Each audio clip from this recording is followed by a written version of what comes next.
makes a mistake again. He missed a shift. He's going to spin to the inside turn. He's going to take the lead. Eli Hinton just got used up there in the hairpin. He's going to pick up a win after a long winless streak and visit victory lane. And the whole field just needs to get himself slow down, hop these curves, up and over. There's that cannon running a tad wide. Great restart here for the 2 car, but also for the 48. He crosses him over, down into turn 1, there goes the tail. Here comes the 20 alongside. The 13 car gets turned. He's going to spin in turn 2.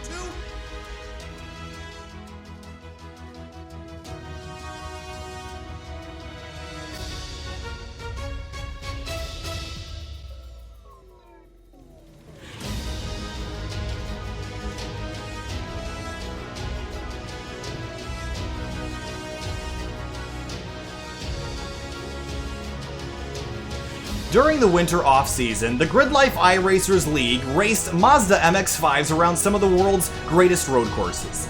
Those cars weighed about 2,200 pounds with 150 horsepower.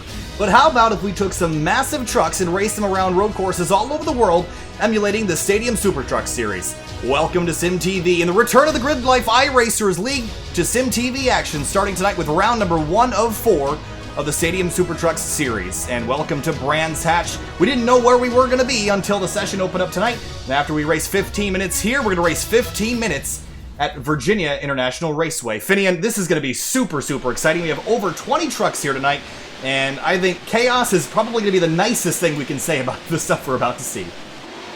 Oh yeah, if you ever seen the actual Stadium Super Truck series, if you haven't, you definitely should check it out.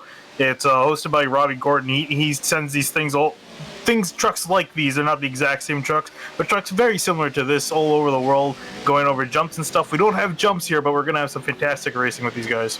So qualifying underway, 5 minutes of qualifying before a 15-minute race, and these things are going to be full contact. Lean on each other, use all the runoff room. There's basically no rules here tonight, Finian, and that means that the fenders on these things, or what little fenders they have, are going to be leaned on, and I know one driver that's really excited to be here is Tom O'Gorman, driving the number 12 truck tonight. Of course, the Honda factory driver that's going to be down in Watkins Glen. He's leaving tomorrow, but wanted to have some fun, and here he is tonight. He was second quickest in practice, second quickest only to the number 1 of DJ Alessandrini, who crosses the line right now. Finian, DJ has won every single championship we've seen on SimTV, pending his victory in the Spec MX-5 Sim Racing Challenge, which races tomorrow night on the Winding Road Magazine channel. Maybe this is DJ's series here as well. We'll find out after 4 weeks. Yeah, indeed. And Tom O'Gorman, he comes across the line, and he goes to the top of the charts by about 0.03 of a second. Eric Coutil, the number 82, raced the Grid Life Touring Cup alongside DJ Alessandrini and a couple other drivers in this field. And Eric actually won a couple of the races that I commentated for a few weeks ago at Grid Life Midwest. Of course, we want to thank our sponsors for allowing us to be here and putting all these broadcasts. Of course, one of them being Grid Life. You can check out everything related to Grid Life and the 2019 Grid Life Touring Cup at www.grid.life. The next round is Road Atlanta coming up in late August. And of course, Auto Assets for coming on board. And we want to give Ed a huge shout out for helping sponsor this series and bringing it back onto SimTV. Of course, you can check out Auto Assets and their incredible inventory of cars at www.autoassets.com. So we got that out of the way. Finney and Steve Ficacci running 5th right now in that truck. And you can see him just wheeling these things over the curbs here. And again, all the runoff area is fair game. Yeah, indeed. And actually, Alessandrini, he takes the top spot back from Tom O'Gorman and is the only driver in the entire field, both in practice and in qualifying, to break the 53-second bracket. So he's just under with a 52.941. Brandon Cocker in the number 18. He's swinging his way around in that Toyota-sponsored number 18. And coming out of the final corner, he's going to put his second lap in. About 1 minute and 22 seconds left in qualifying. Looks like O'Gorman has run the best he could run at 53.028 to DJ Alessandrini's 52.941. DJ sits on pole. Can anyone fight him? Cocker can't at 55.257 that time through.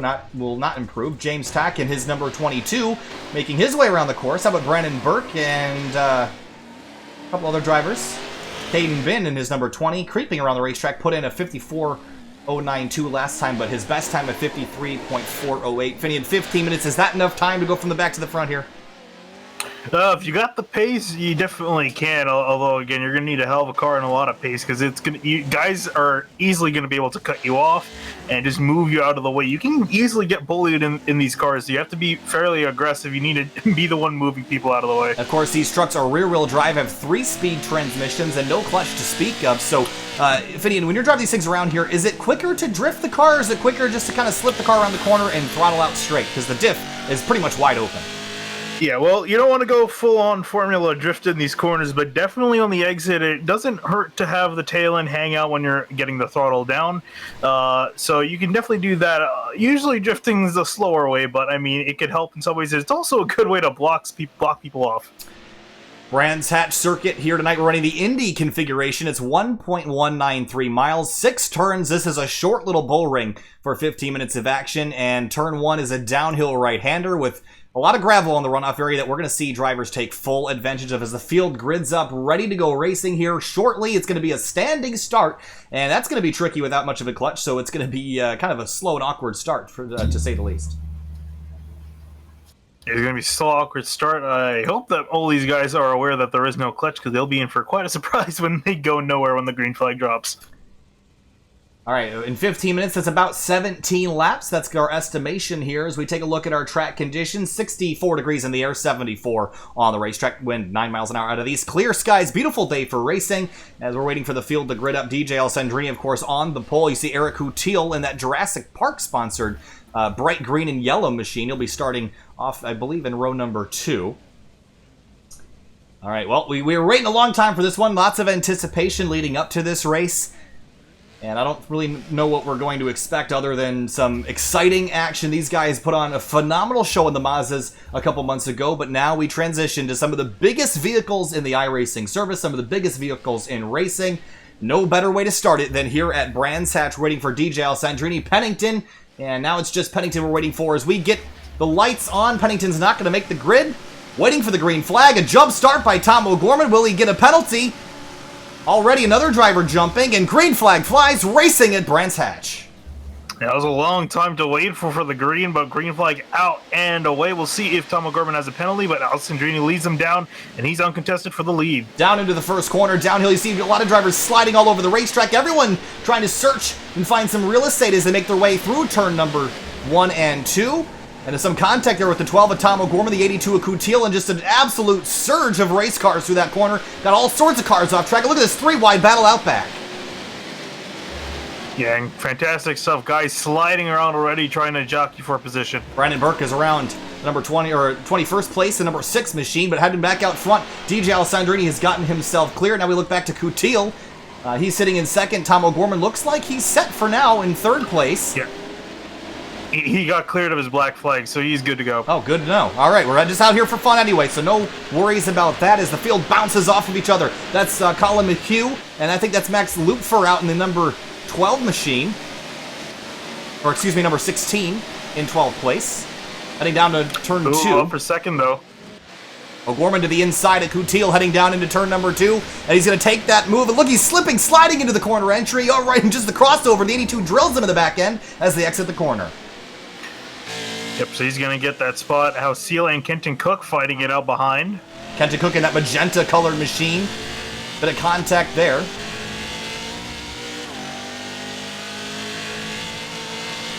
Of course, using every little bit of racetrack that you can. Look at Seal putting pressure on through that corner as well, pushing the bumper right up underneath the transmission of that purple number 17.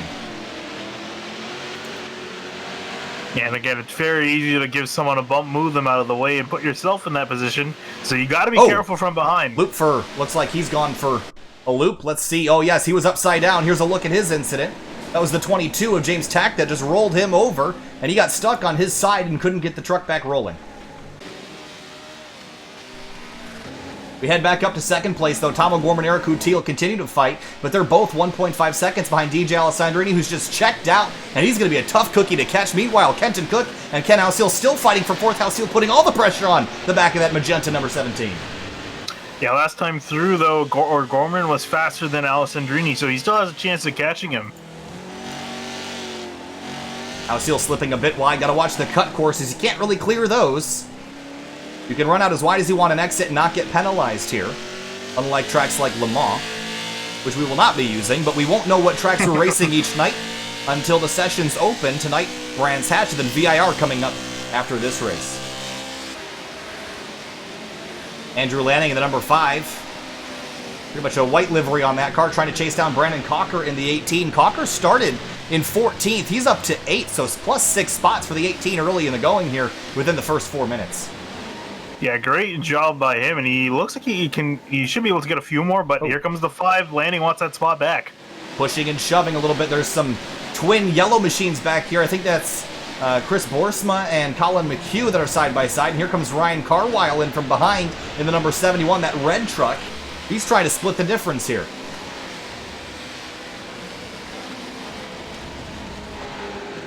Up at the front, though, you mentioned Tom O'Gorman trying to chase down Alessandrini. Last time they ran almost identical laps, but 11.5 minutes remaining. Alessandrini is checked out, but that lead is still at 1 second. Andrew Lanning, he's upside down in the final corner.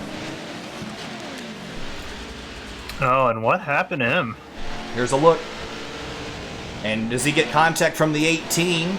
That's Brendan Cocker to the inside. Whoop, yep, just rolled him over and bounced off the tire barrier. These things are built like tanks, so as long as he got it rolled back over, which he did, he'll be able to continue without any damage. Nathan Levine and James Tack, they're fighting for 14th right now. The 22's got some significant front-end damage after contact with, I believe it was Lupfer in the 16. And Lupfer is back out on track, albeit 2 laps down. Colin McHugh is showing off course here, Finney. Not sure if that's an issue or what caused this to happen. Let's take a look. He's that bright yellow truck. Was there contact?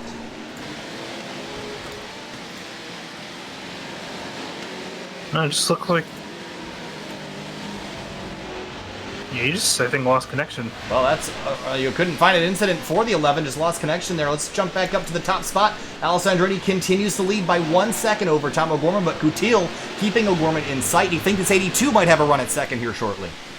Well, I definitely think he can if O'Gorman oversteps his bounds and just makes a little bit of a mistake. Coutil can catch out to him. He's been stuck with O'Gorman, hasn't really let him get out of his sight. 3-truck battle for 8th place right now. Brendan Cocker, DJ Fitzpatrick, Chris Boersma all fighting and using the grass to help these trucks turn. Look at them lean on the suspensions, Vinny, and they're so close to rolling over already. Any contact mid-corner is going to send you around as the 15. If Fitzpatrick looks up the inside in the final corner, they're going to be door-to-door as they come to the start-finish line to complete lap number 7. Yeah, and if you're Lupfer and behind, where do you go? Well, these two might get together and might roll each other off the racetrack down into turn 1. Look at the brake rotors glowing on these things as the 15 and 18 run side by side. We'll go on board here with the right rear suspension. You can see the brake rotors already glowing red hot as they lock up. That's Cocker's machine.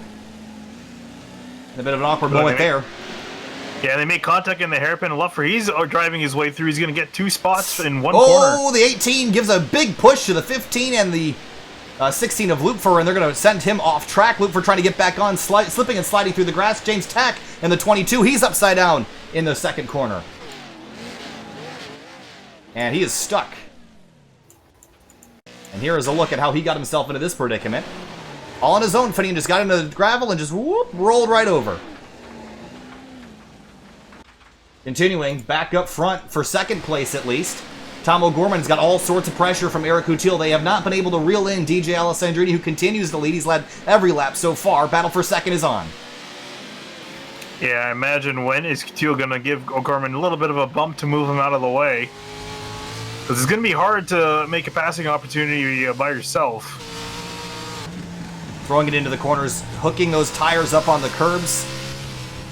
Both Coutil and O'Gorman extremely skilled drivers, as is DJ Alessandrini. And they're starting to close in on this one car, but it's just not consistent enough. DJ's just running so much quicker at the end of the lap. But O'Gorman beginning to close in now. Coutil trying to stay with that number 12. Yeah, last time through, they actually gained 0.3 of a second. Alessandrini ran quite a bit slower than his usual pace, and O'Gorman trying to capitalize it, but I think these guys are starting to run out of time. Top 3, nose to tail. And will they use the bumpers? I don't see why you wouldn't, as we got a battle for 5th place. That's Austin Barnes and Ken Hauseal. Hauseal's dropped a couple spots. He started 7th, is running 6th, but I thought he was a little higher up than this. but it seems like he's stuck right now in P6.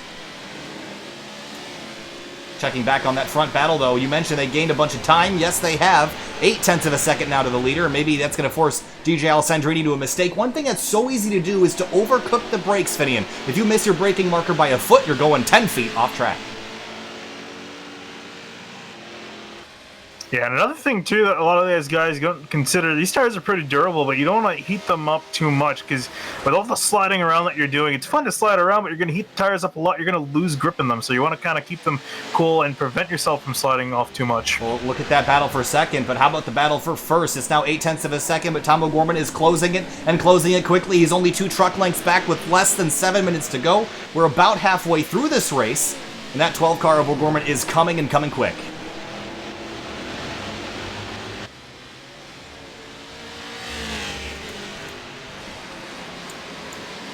Yeah, it's amazing how much time he's gained in only the last few laps alone.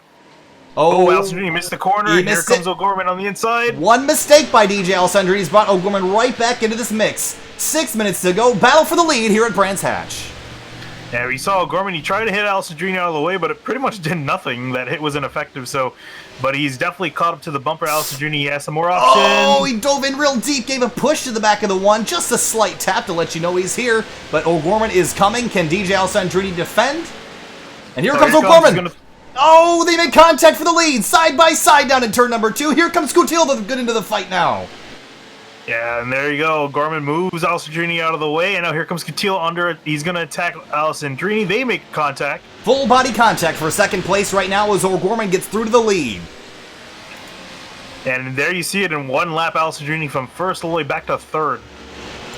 And the bumpers, actually really the door panels were used on that 12 car, but Coutil is closing in on the 12 of O'Gorman. I don't think this 12 car is safe just yet. Can DJ maybe come back? He was running quick times before. Maybe he just needs to get back in his rhythm. 5 minutes to go. It'll be about 6 laps or so as O'Gorman leads Coutil by 0.2 of a second. Ooh, Coutil is there. He wants it. You can see he tried to look up the inside here. Can he have a look in the hairpin? No, he's going to back out, but going to block him. Oh, O'Gorman's in deep, though. Does he save it? He does, but a push from the 82 is make their way through turn 2.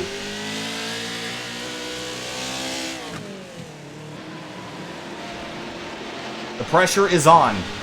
All 3 of these drivers, actually the top 4 are all professional race car drivers in some aspect of the word. O'Gorman again running Watkins Glen this weekend, the Michelin Pilot Challenge. Coutil and Alessandrini, competitors in the Grid Life Touring Cup. These guys all have intense skills, but throw them in something like this, and it's a whole new learning experience, but O'Gorman has learned best with 4.5 minutes to go. Coutil and Alessandrini, and look at that yellow number 1. He's starting to put pressure back on the second place car.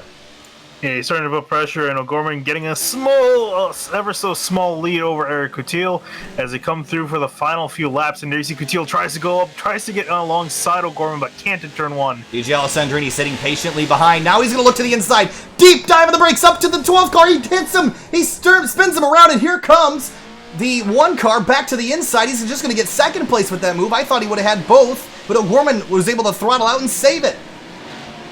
Let's take a quick look at that. Yeah, we talked about it was going to be contact racing, but never seen really much like that, anything like that in other types of racing. Sent it in deep, and O'Gorman just had he just kept in the throttle, just planted the throttle through the firewall and drove out straight. Oh, Alessandrini just gets knocked over by Eric Coutil. He went airborne for a second.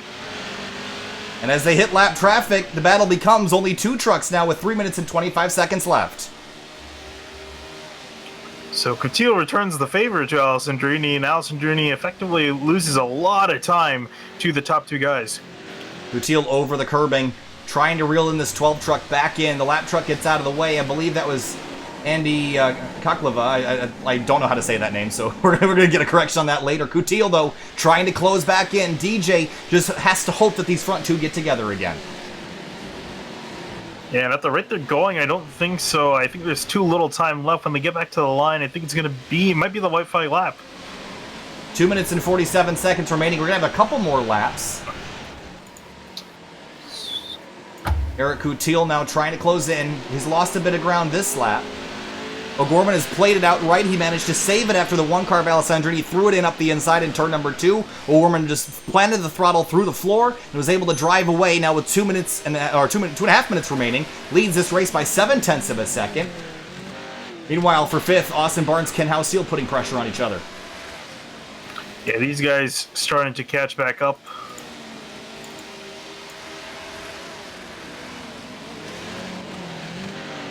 For 10th place, Val Di Pietro and Ryan Carwile. And Carwile's got a ton of damage on that front end.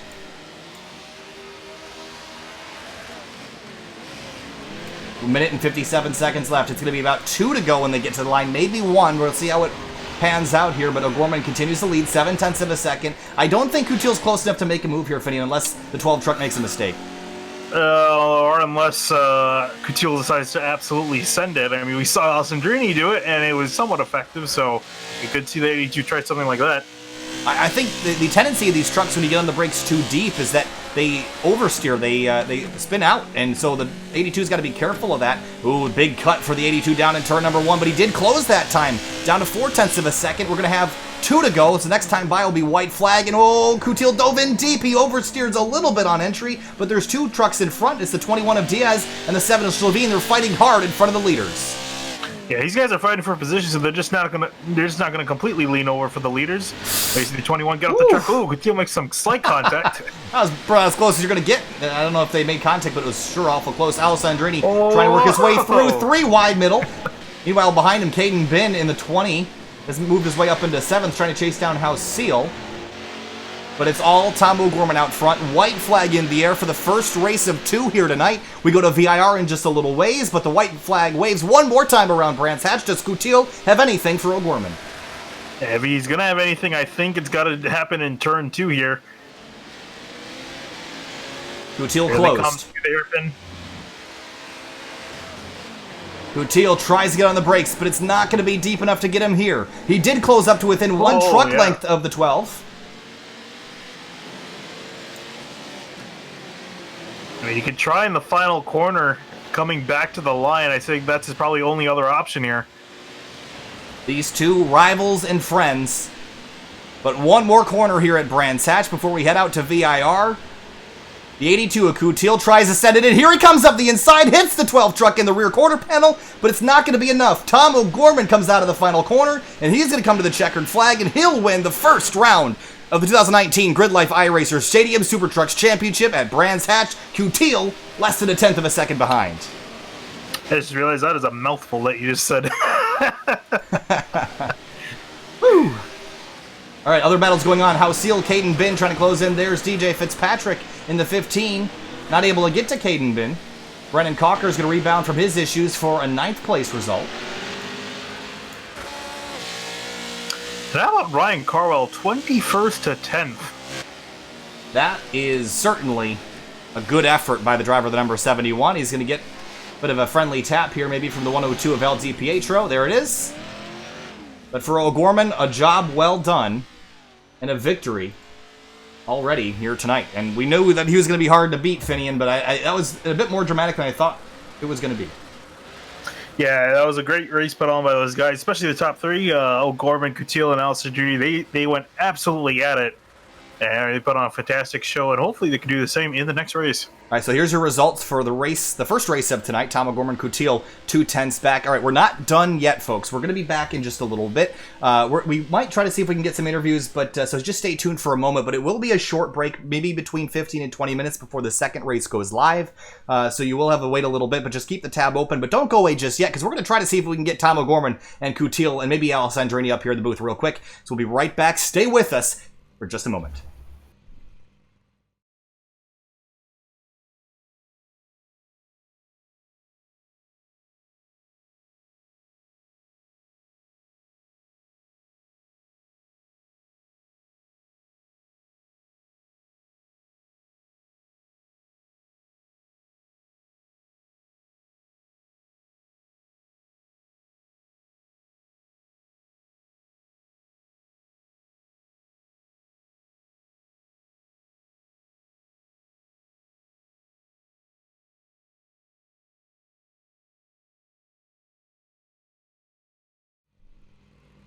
Well, welcome back live to Sim TV here now with race winner Tom O'Gorman driving the number 12 Stadium Super Truck here tonight. Tom, started out on that front row, and you had a great race there with DJ Alessandrini and Coutil. Almost had a jump start there, got that cleared, and then some contact with you and DJ and Coutil, but you came out on top. Walk us through those last couple laps and trying to hold off that hard-charging 82. Yeah, it was definitely one eye in the mirror all the time, which actually these trucks don't have mirrors, so that's why it's kind of tough to see. But a lot of fun. The tires go off pretty bad, so DJ was managing his front tires. Eric and I were managing our rear tires. And I think we figured out which one's the better one to manage. But just basically wanted to park him in the last corner so he couldn't drag race me out of the last corner. These trucks are very difficult to drive. They seem to have a pretty wide open diff. They're pretty hard to get the power down. Do you find that sliding the truck is quicker? Or do you find that just getting it straight and then launching off straight is the quickest way around? You can get a ton of rotation on the way into the corner, and it's faster to get a bunch of, pitch it sideways basically into the corner, but you want to come off the corner as neat and tidy as possible because we're running the two-wheel drive version. So if you can put the power down clean, you can get away with basically any amount of rotation on the way in, and it's fast. And now we're going to head to, I almost said virtual International Raceway, Virginia International Raceway, the virtual version. A much tighter, twistier track, a longer layout. Tom, expectations for race number 2?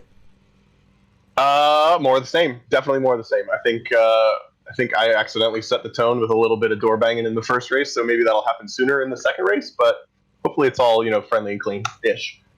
All right, Tom. Well, good luck in race number 2. We'll see you later. Thanks, Joe.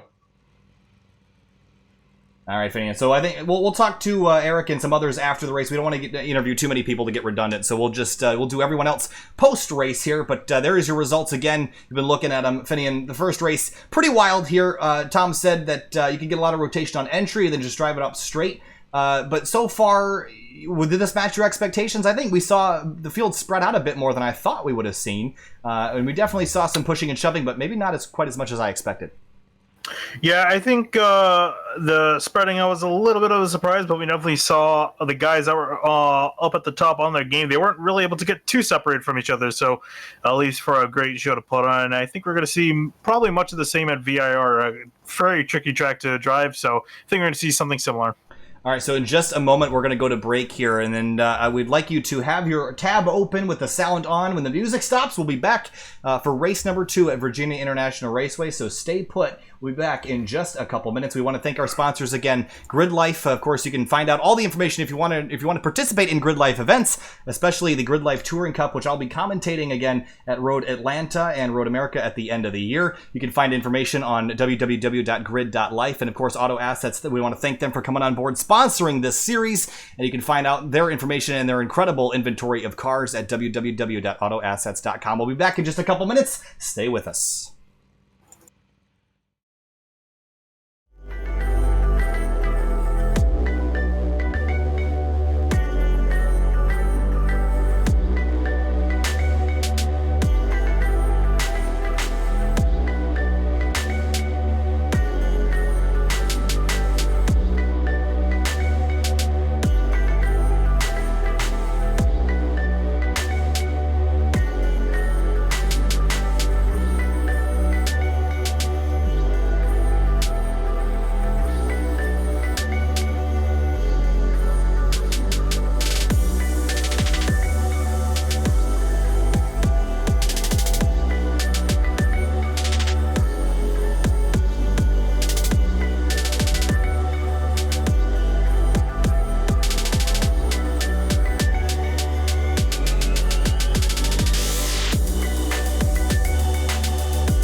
first race of the night was held at Brands Hatch Course at the Indy configuration. That configuration was just over a mile. But now we head to the Virginia International Raceway course. And Finian, this is really going to be exciting. Let's take a look at our track map. 2.2 miles. And it has 20 turns recorded down here, Finian. This is a much different circuit than we were just at. We saw Tom O'Gorman win over Eric Coutil. They are the two quickest in practice right now with DJ Alessandrini, Kenton Cook, Austin Barnes rounding out the rest of your top 5. Tom said more of the same. Do you agree with that? And why or why not? Yeah, I definitely think it's going to be more of the same, just the way the driving is. A fairly similar layout in some ways, too, just the way the corners are. There's some hairpin in there, small S's here and there, so it's fairly similar to some of the corners that they had at Indy, so I think that's going to produce some similar racing. Okay, a whole other bunch of trucks that were not in the first race are going to be here for race number 2, one of those being Rob Wilkinson, driving the number 37, works for Grid Life, and has kindly donated us that beautiful logo you see at the top of the ticker, so thanks, Rob, for that. Chris Borsma as well. A couple other drivers that have joined us later. Miguel Diaz de Paz, he's going to be starting, or he hasn't put in a lap time yet. His best lap is a 2:51.156, but lap times are about in the 140, so he hasn't laid down an actual lap yet. A couple other drivers sneaking in here. Nicholas Sarter in the number 2 has joined us for race number 2 of the night. And a couple others kind of poking their head in. All right, 15 minutes, but we're going to qualify first, and we're going to do that right now. And Finian, do you have any predictions of who is going to win the pole for this one? Because I'm looking at those top 4, and I'm saying any one of those trucks could be your pole sitter.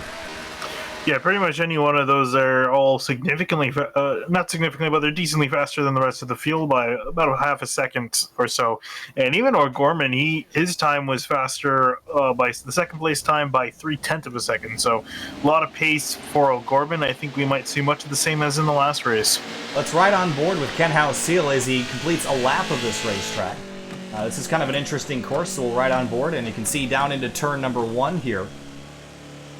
As we begin our lap, and then into turn number 2. And this, for the most part, this track is exactly what the large course is, except you just kind of cut the middle section out and put a couple twisty bits in between.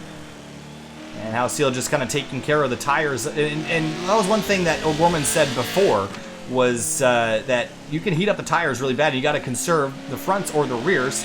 And I guess you could do it 2 different ways. And it seemed like DJ was trying to save the fronts, and Tomo was trying to save the rears, and as Tomo said, we know which one worked out better, so maybe DJ will be more aggressive this time around.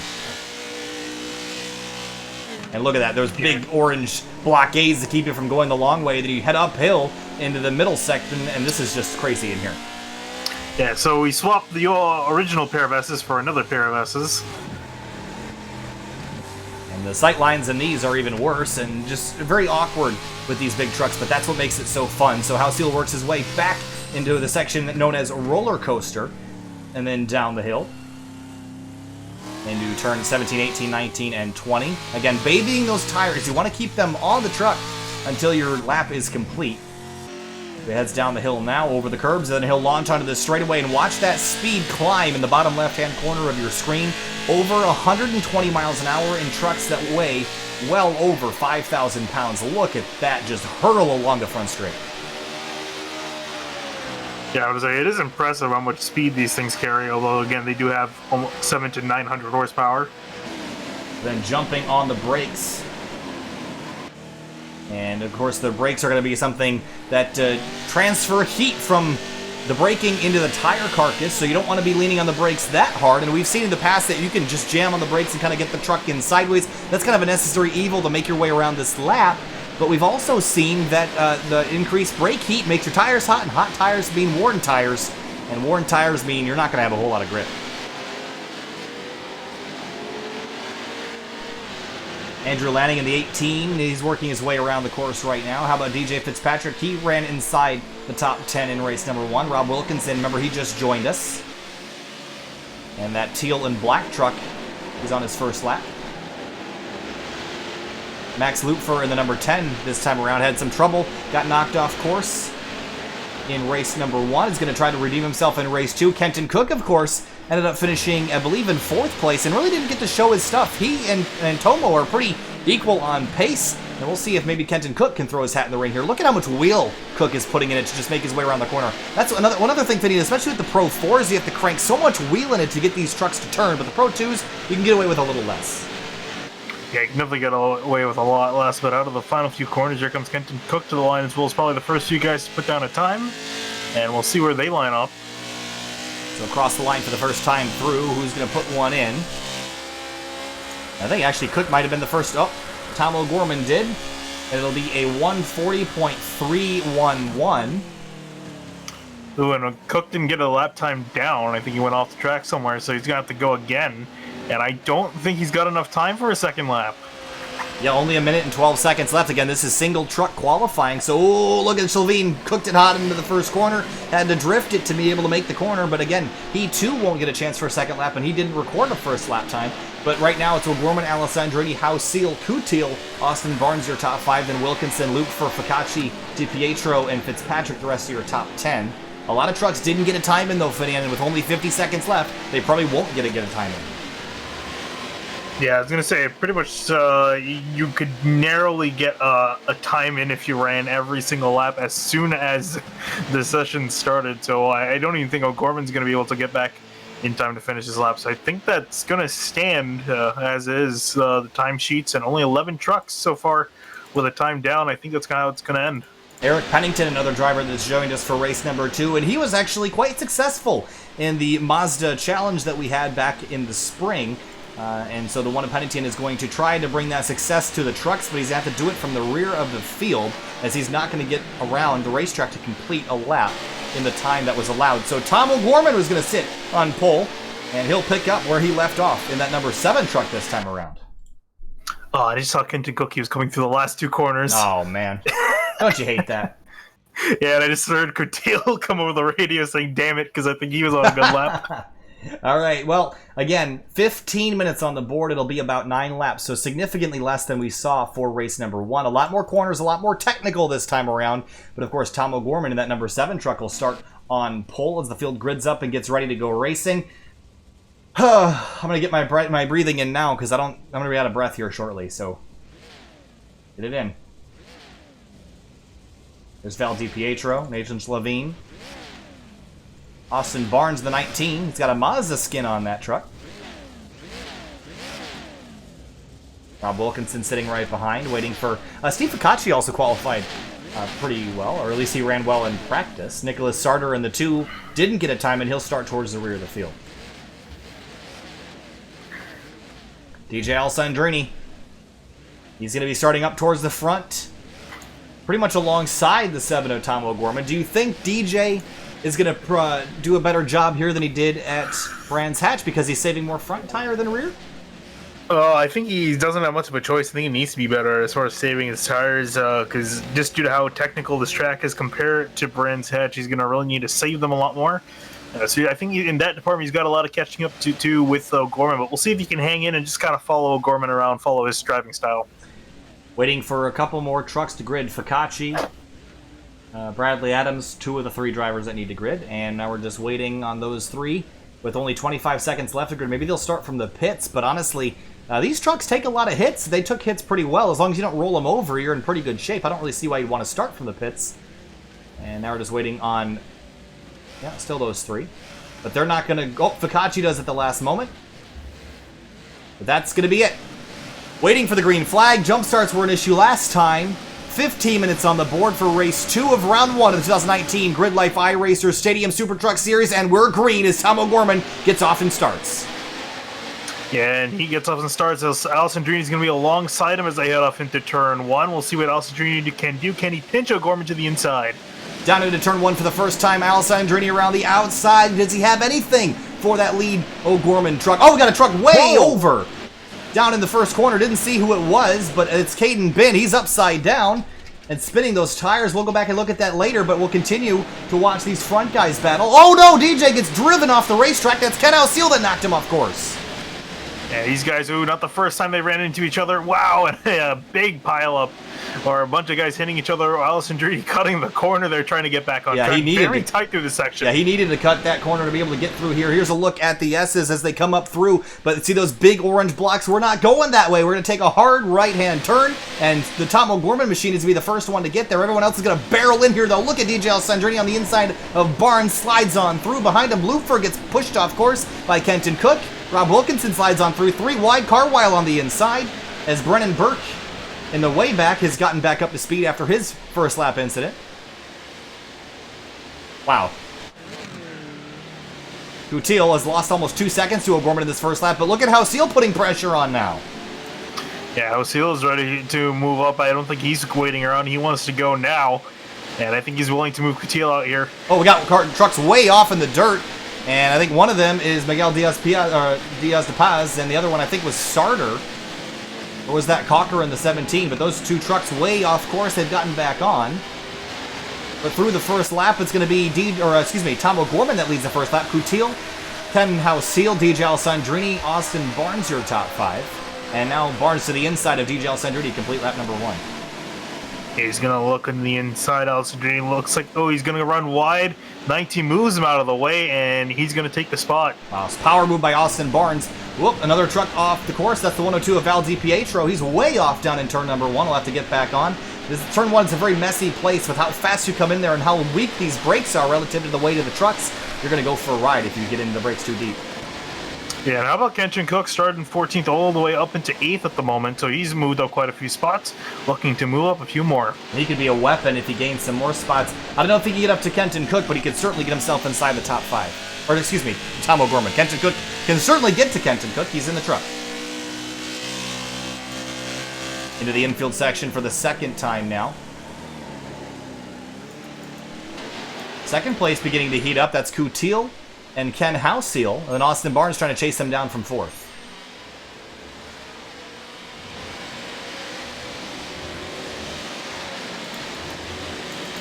O'Gorman just leads out front, though, by 1.9 seconds behind them.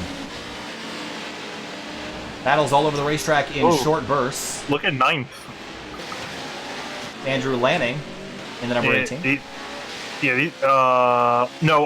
Sorry, right behind them, Ryan Carwile and Lupfer. They've been going at it. They've been hitting each other several times throughout the lap. Oh, and they're off track again. That's the 71 out in the dirt this time. Lupfer moved him back over. I think these trucks were already drilling each other the first opening lap. We have a battle for 4th place. Alessandrini on the outside of Austin Barnes down into turn number 1. And deep on the brakes. Who's going to be the latest on the brakes? They're side by side down into the corner.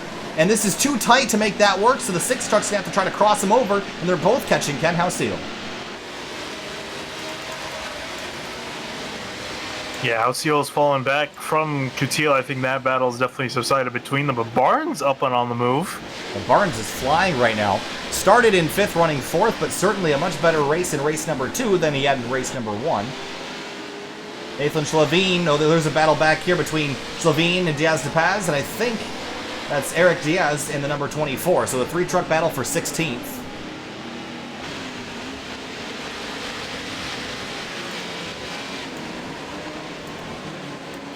Oh, and up in the front, Barnes is caught up to House-Seal. Oh. They're starting to go at it. Go at it is an understatement. The 19 and 6 really closed up on the 23 and gave him a boot there for a moment. And Alessandrini, you can tell he's frustrated behind this 19. He's going to give him the bumper here. Pushing and shoving, and willing to be aggressive.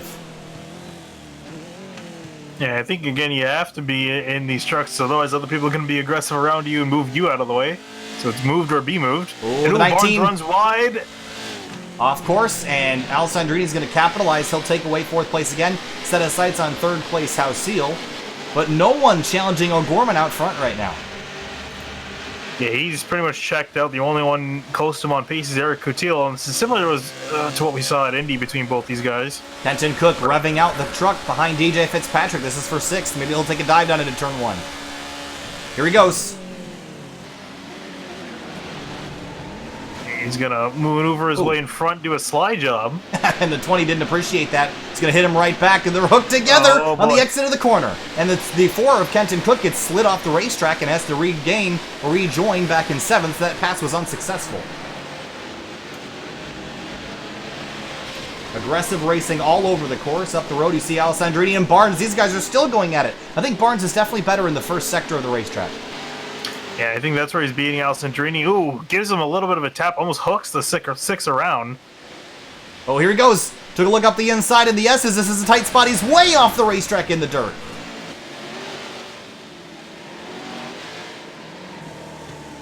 And leaning on the suspensions of these trucks, you can see that 19 definitely quicker through the first sector, but can't get it done, and Alessandrini will hold on for now.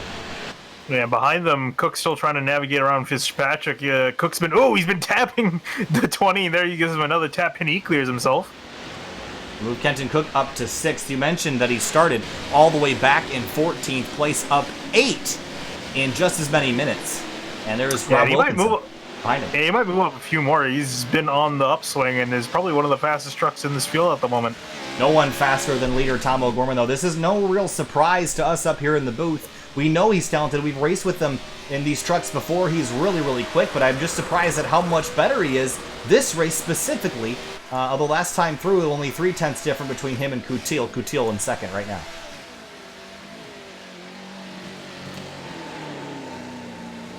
Oh, big fight back here for 16th. The Slovene Diaz, Paz, and Diaz. They all got close together, and just up the road, oh, that Slovene gets knocked off the racetrack and slides through, and right over back in front of Diaz again. Yeah, Diaz is trying to go around, but again, this track is really narrow. And that's kind of an understatement, just saying how narrow it is. You can barely fit two trucks side by side in some parts of the track. Up the road, Brandon Cocker and Val DiPietro, they've just traded spots for 13th place.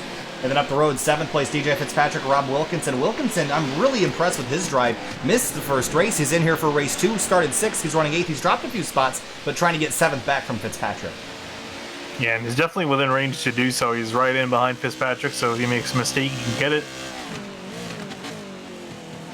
Into the infield section again, uphill here. You can use the weight of the truck to slow yourself down. And then right behind, Lanning and Luke for fighting for 9th. Ooh, battle between Alessandrini and Hausil. He's caught up to him. Oh, he's going to lay the bumper to him. I don't think DJ is willing to wait around right now. Trying to put the pressure on Hausil. Hausil kind of a messy sector there with less than 7 minutes remaining. They're both off in the dirt entering the final sector. Yeah, we'll see. We've seen a lot of passes happen in turn 1, so we'll see if Alessandrini can get a bit of a run here. And you might have to send it here. I'm surprised these guys are being really restrained for the most part. We thought this would kind of be a free-for-all, but these guys have been pretty respectful to each other, all things considered, and DJ will not be able to make the dive into turn 1. Hausil laid on the brakes, but he's made a mistake, and here comes DJ to the inside. He's going to shove his way through, turn the 23, door-to-door, running, not giving each other a whole lot of room. It's continuing to make contact, and Hausil hangs on for now.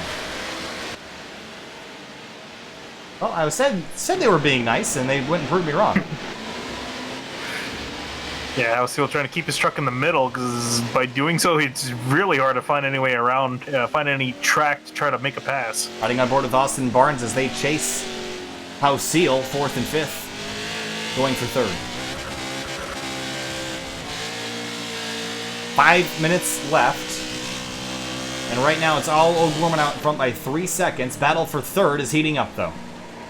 Yeah, I would say pretty much O'Gorman, Coutil, they're in their own world at the moment, but yeah, this battle for 3rd is intense. Wilkinson and Fitzpatrick got together, and Wilkinson moves his way back up into 7th rather aggressively. Well, you mentioned, let's go back to that battle for 3rd, because you know who else has entered the fight is Kenton Cook in the number 4. Yeah, and he's been kind of quiet for the most part. He's just been kind of sitting behind the jet, but here he comes for a move with the inside of Barnes. And he'll use the door to help get by, and he does. Moves himself up inside the top 5 for the first time tonight after starting 14th, and now sets his sights on that yellow truck of DJ Alessandrini just up the road.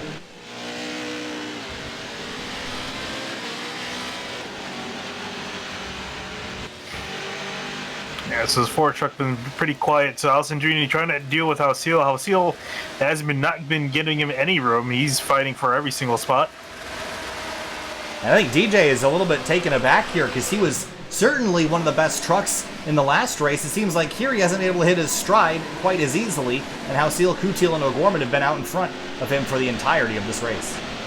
Yeah, I think this might have to do just how technical this track is in comparison to the Indy layout of Brands Hatch, which is a lot more kind of flowing.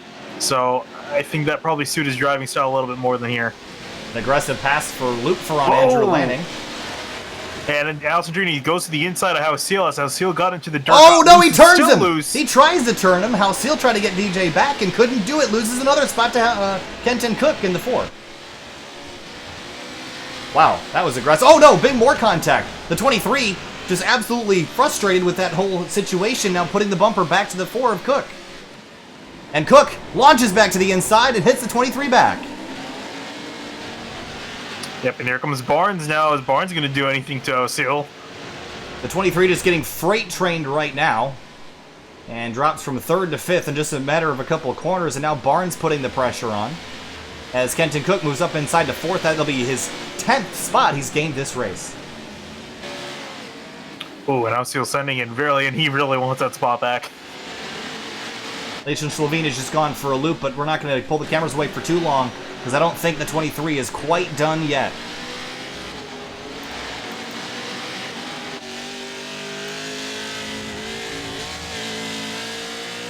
Is he too far back? 3 minutes to go, and about 2 laps left, and O'Gorman leads by 4.3. Absolutely schooling the field here at VIR tonight. Yeah, I think Hausil a little bit too far back from Cook at the moment, but if he can get a good lap together, he should be able to try to get back up there. Hausil not able to reclose on Kenton Cook. The front 5 are all pretty spaced out now, but here comes Austin Barnes on 5th to try to take another spot away from Hausil, and this is just when things start compounding for the 23. You overdrove for a lap, now your tires and your brakes are hot, and you got drivers that are hungry from behind. Yeah, you can see it in him sliding around, too. He's also trying to slide around to keep Barnes at bay. Yeah, very defensive driving off the 23. Yeah, Barnes nowhere to go. Well, if there's nowhere to go, with these trucks, you just make a place to go, and I think we're going to see that from Austin Barnes here shortly as they head into the infield section. A push, a shove into the braking zone. The 23, does he miss the corner? A little bit, but so does the 19. 19 gets a little bit of a better launch, but nowhere to go as Hausil gets back in front of him.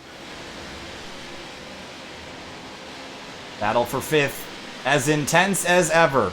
1 minute and 54 seconds. It'll be white flag in the air for Tom O'Gorman as he comes through the start-finish line next time by. And for Hausil, just a minute ago, he was trying to protect 3rd. Now he's trying to hold on to a top 5. He's got some fast cars behind it, too. Even Wilkinson's starting to slowly catch up into this fight. Yeah, if these two get together, that 37 to Wilkinson might be right on top of him. Meanwhile, whoop, that's the 25 of Jazz DePaz. He's off course, but he's rejoined. As Tom O'Gorman goes to the start-finish line, he picks up the white flag one more time around for the driver of the number 7. He won the first race of the night. He might sweep both as he drives away from Coutil, who's just been hanging out in second, unable to close. Yeah, Coutil's kind of been a no man's land for most of this race. Guy in front of him is too far, and guys behind are too far behind him as well. That battle for 4th isn't done yet, though, or make that 5th, rather. Ken Hausil Barnes still nose to tail, or both slipping the tires off course, and Wilkinson continues to close if these two make contact. Yeah, I think Barnes might try to fancy doing the same move he did it before. Nope, maybe try to move him out of the way here. He leaned on him for a moment, but it wasn't enough. It's really difficult to actually spin somebody out in these things. You really got to lean on him on purpose to spin him out. But the 19's going to have one last run at him here. Yeah, we saw him try something in this corner the lap before. Here he looks to the inside. No, not going to do anything. Doesn't have enough of a run. Maybe he'll try. Whoa, behind him, the 37 of Wilkinson slid off course. He'll rejoin. DJ Fitzpatrick closes in. But Hausil and Barnes nose to tail. Barnes has the downhill section, and that's all he has left to make a pass on this number 23. Back to the start-finish line. For the second race tonight, Tom O'Gorman is going to just get the victory, make it look easy by almost 5 seconds. Tom O'Gorman sweeps the first round of the Grid Life iRacer Stadium Super Truck Challenge. Eric Coutil finishes second. DJ Alessandrini is going to come home for 3rd. 4th, Kenton Cook behind him for 5th. It's going to be a battle to the line. Here they come. It's Ken Hausil and Austin Barnes to the line. It's going to be Hausil taking 5th. Barnes right behind. Yeah, Barnes, he gave him a little bit of a tap in the roller coaster section, but nothing much he could do. And the margin of victory between Hausil and Barnes for 5th, 97 thousandths of a second. And similar for Carwile and Pennington, they come across the line in 11th, separated by only a 10th. And the rest of the field working their way on through. But for Tom O'Gorman, Finian, just absolute skill and just the patience to not roast those tires, and wins by an easy 4.8 seconds. Remember, Tom O'Gorman might be a professional race car driver, but Kutil Alessandrini and Kenton Cook all are as well. And Kenton Cook even races in the same series as O'Gorman. So that just goes to show you how good Tom is at what he does. So checkered flag has waved for the majority of the field. Still a couple of battles going on throughout the field. You're watching one of them between Slavin and Diaz Paz right now as they come across the line. It'll be 16th and 17th for these trucks.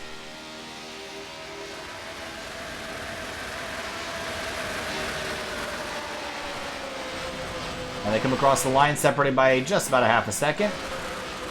And the rest of the field comes on through. So again, a victory for Tom O'Gorman. No surprises there, but some incredible racing, incredible action for the first round of this series. We've got 3 more rounds coming up the next 3 weeks, but here's a look at your results for race number 2 of round 1. Again, O'Gorman, Kutil, Alessandrini, Cook, Hausil, your top 5. Then Barnes, Wilkinson, Fitzpatrick, Lupfer, and Landing rounding out your top 10. Finney, what a race that was. Yeah, what a race it was indeed. And I was going to ask, should we look at that turn 1 incident now on lap 1? Or? I think we should. So give me a moment. We'll go back and take a gander at what caused this situation. And it's going to take me a moment, so bear with me.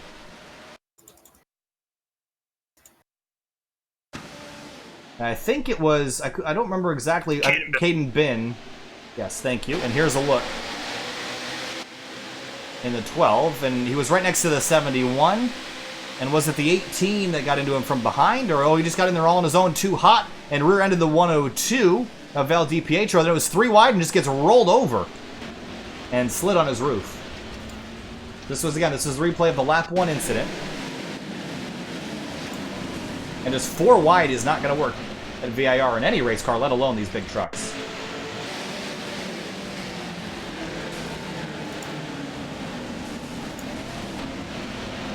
Wow, what a wreck there. Okay, let's take one more look at your results here before we grab a couple people to talk to. O'Gorman, Kutil, Alessandrini, and maybe one of the other drivers from midfield. But, Finian, it's going to be hard to beat Tom O'Gorman in this series. And again, I think a lot of this comes down to adaptability and how quickly you can adapt. And I think O'Gorman, with his skills and how good he is at adapting to different situations, it's going to be hard to wrestle away the championship from him. Yeah, definitely so. He's got some solid pace. These guys need to do a lot of practice in these things, which is which is going to be really funny, because you wouldn't really think you would need a lot of practice in these things, but I mean, if anyone wants to dethrone O'Gorman, they're going to have to. All right, we'll be right back in just a moment with interviews. Stay with us.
Welcome back live to SimTV here now with 6th place finisher Austin Barnes. Austin, you had an incredible battle with a bunch of drivers out there, namely Ken Hausil in the closing laps. A 6th place result in race 2. Just walk us through your events tonight, because it was wild to watch you fight in that 23 truck.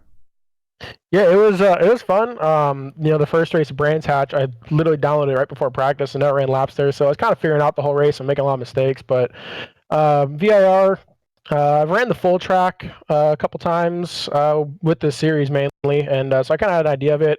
So I felt really good through the first section and kind of the last turn on the straight. Was losing a lot through the middle, going through all the S's and everything. Just never really seemed to kind of get it 100% figured out. But yeah, it was fun getting to battle with everybody. It was kind of gloves off there for most of the race, and Ken was a brick wall at the end. I just couldn't find a way to try and move him and hold off on the exit. How fine of a line is it between just moving someone and taking them out? It seems like drivers have been recovering pretty well, but is it easy to step over that line? Yeah, I mean, like I said, these trucks can take a beating pretty well. For me, I just, if I'm gonna give you a door, give you a bumper, as long as if I push you offline, that's fine. If I'm sending two wheels off or anything of that nature, I think it might be a little bit past, past the point. But again, these trucks are meant to bang doors, so it's kind of up to what you feel like is good enough for a pass. Pretty short races here, 15 minutes apiece. Do you feel like you can wear out your tires and brakes in that short of a time, or is it pretty much just go for it right from the beginning? Yeah, no, I mean, you definitely have to kind of pace yourself. I mean, these tires are pretty resilient. So, I mean, you're not going to lose a ton of time, but you'll definitely notice if you're driving really hard, about 7, 8 laps in, you're going to lose your tires. And that's what I did in the first race. Just burnt the rear tires off and the truck was kind of junk. So kind of paced myself more for the second race and really figured out the braking. The braking in these is really touchy to get it right. So just kind of, piecing everything together. What's too much brake, what's too much throttle, and just trying to find that fine line of what's fast and what's just pushing it too far. All right, well, Austin Barnes comes home sixth in race number 2. Austin, thanks for chatting with us, and we'll see you next week. Thanks for having us, guys. Absolutely.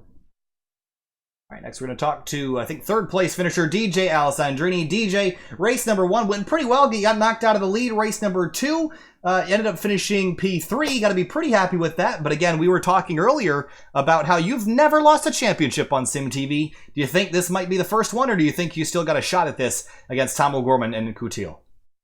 I gotta figure out how to up my savagery. These guys are a bunch of savages in here. So they think these are rental go-karts or something. We've seen a lot of aggressive driving, and I talked to Austin Barnes about, is it easy to step over the line of pushing someone out of the way and accidentally wrecking them? But does that matter in a series like this? Is this just all for fun? You guys leaving it on the racetrack, or is there still that deep down, I want to win this thing, and no matter what cost it is kind of situation? Well, I mean, we all want to win, and at the end of the day, we don't want to be mean to each other, but we're all laughing and stuff. It's all in good fun. I say they're savages, but they're really, really nice savages. All right, well, nice savages for sure, but DJ Alessandrini, you come home P3 in race number 2. You're going to have a pretty good point spot for the next couple weeks, setting yourself up for a championship run. Thanks for chatting with us. We'll see you next week. All right, see you guys. See ya. It'll be second place Eric Coutil we'll talk to next. Eric, tonight was an all-out brawl between you, DJ, and Tom. But O'Gorman was a slippery guy late in this one, just kind of drove off away. What'd you need to go get him and take him down? Yeah, apparently I didn't have anything for him in the second race. The first race, I thought I hung with him pretty well and almost got him in the last corner. In the second race, though, he was just flying. I was trying my hardest. I was sweating, but there was nothing I could do to catch him. He likes his truck a lot. He doesn't really like anything else besides his truck, I guess. I'm not sure how much it drives like a TCR car, so that's interesting to me. But yes. Finishing second tonight, I talked to Tom earlier, and he said that it's a lot about saving the rear tires. What can you do inside these trucks to really save a lot? Because it seems like you're really on the brakes and on the throttle quite a bit, and it doesn't seem like there's a lot of opportunity to save your equipment. Well, apparently there's ways to adjust the brake bias further in the menus than in the quick adjust settings. So I think Tom figured out a little secret that I think everyone's going to use the next rounds and give him a run for his money. And speaking of the next couple rounds, you got 3 more rounds of this. Is there going to be more? I mean, you can't really practice because you don't know what it's going to be till the server goes up. So what's the strategy to go beat the 7 of Tom O'Gorman? I don't know, just kind of focus on the track, try to run some clean laps in the practice sessions, and just try to use the 30 minutes of practice most efficiently and try to learn the track. And there's things you can go off a little bit, and we're not counting incidents, so you have to kind of learn those little tricks to gain a couple of tenths here and there. But you also got to run the clean laps for qualifying, so it's kind of tricky. Absolutely. Eric Coutil comes home second, I believe, in both races tonight, setting himself up for a good points run. Eric, thanks for talking to us. We'll see you next week. Appreciate it. Bye. Absolutely. All right, and last but certainly not least, it's the second time tonight we've talked to him. I have a feeling we'll be chatting a lot this week and beyond, Tom. A second victory. You swept the first round tonight. You mentioned saving your stuff. Well, it didn't look like you had to a whole lot there. You just kind of drove off. How'd you do that? I don't actually know. They're kind of giving me a hard time for having all the pace in the second race, and I'd never actually seen that layout of VIR before, so I kind of had to figure it out in that little short practice. But I don't know. You kind of drive this truck a little bit like a front-wheel drive car. You get on throttle early and kind of steer it with a little bit of maintenance throttle, and it's suiting the way I drive, so that's good.